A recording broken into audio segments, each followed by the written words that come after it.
All right, so up to this point, we just have a user item component that has the state that includes a single user, and that's not really what we want. If we look at our diagram here, we want a users component that includes an array of users, and we can loop through and then output one of these user item components for each one, rather than just having a single user item embedded right in the app component. So I'm going to create a new file in components users, and I'm going to call this users, uppercase U, and let's generate a component here. And we're going to have some state, so we're going to go up here, and just like we did in the other component, we'll say state equals an object, and we're going to have this time a users array. And I'm going to just go ahead and paste in 3 users here. Later on, this stuff is all going to come from GitHub, from the API, but for now I'm still hard coding these users, but instead of just one, we have an array of multiple users. All right, and then what we want to do is go down to our render, and we want to loop through these users and create what's called a list in React. Okay, so let's do, let's see, we'll have this div, and then inside this div, let's put an expression, and let's do this.state.users, because we can access all these users with this.state.users. Now I want to loop through these, so I'm going to use .map. Okay, now map is what's called a high order array method, and this actually takes in a function, and I'm going to use a callback function. Now this function has a parameter that represents each user, which I'm going to call user, and then I'm going to use an arrow, and I'm going to say for each user I want to render. For now, let's just do a div. Ultimately, I want to render a user item component, but for now I'll just put a div, and we should be able to access for instance, the user.login. Okay, so if I go ahead and save this, it's not going to show because we need to bring it into our app.js.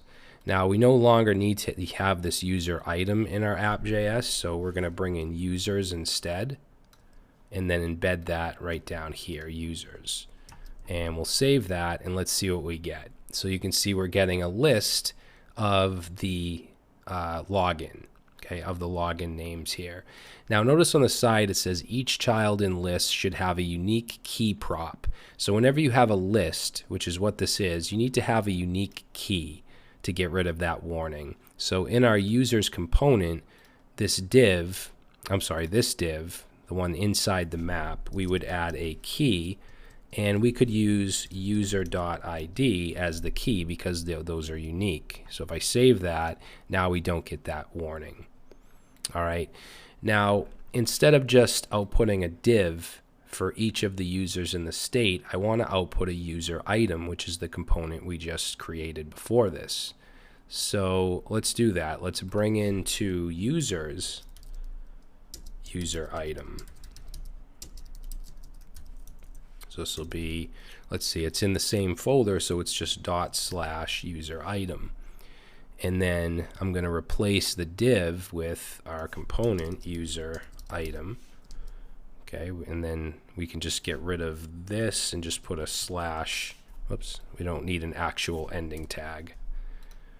Now we're passing in a key. We don't want to do this, however, so we can get rid of that. What we want to do is pass in the entire user. Okay, because remember, what we're doing is looping through the users in the state. For each one, this variable represents the entire, that single user object. And what we're doing is passing it in now as a prop to user item. Okay, remember, props get passed in like this.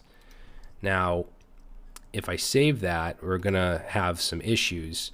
You can see that it's just showing the same user over and over. The reason for that is it is in fact outputting user item, but if we look at user item, it's still using the state, which is this one user, and we don't want that anymore. We're not even going to have state anymore. We're going to use props because that's what the user is being passed in as. Now, there's actually not much I have to change here. Instead of pulling these values from this.state, I can now pull them from this.props. This .props.user. because I passed in a prop of user with this stuff up here, with the array of users. Okay. Well, actually, I'm sorry. I passed in each individual user because we mapped through and created a list. So let's save that, and then let's go back. And now you can see that we have boxes with different users. Okay, different avatars, all that stuff. And it's all coming from our users state, which has an array of those 3 users. Okay, so hopefully that makes sense. Now, for the user item, well, actually, for users, I don't like the style of this because they're going all the way across. What I'd like to do is use the grid system. Now, I did this purposely. I left this out of the main app CSS file because I want to show you that you can add styles. I already showed you how you can add an inline style, but you can actually set a variable to a styled object. So to give you an example, I want to use the grid system on, let's see, we want to use this on users, this div right here. I'm going to add a style attribute. Now, instead of doing inline, I'm just going to set it to, let's say, user style. And if you set it like this, you don't need double curly braces. And then we can create a variable down below the class called user style and set it to some curly braces. And let's say I want to display this as a grid. And let's do grid. Remember, we can't use the dash, so I want to use grid template columns, so I have to use this Pascal case. So grid template columns, and I'm going to set that to repeat 3 1 fraction. So it's just even columns. All right, and then I'm going to add a grid gap of 1 rem. All right, so we have this user style. We set that. So if I save that and we go back, now you can see that they're all lined up. Now I do have a container class within my global style sheet, and I want that wrapped around everything that's not the nav bar, everything underneath. So what I can do is go to my app.js and simply put a container right here, and then just move users up into that container. And now if we take a look, now that stuff is inside the container. Now, in the next video, before we get to fetching the actual data from GitHub and so on, I want to talk about functional components, because traditionally, before hooks, functional components were used basically for stateless components if there was no state.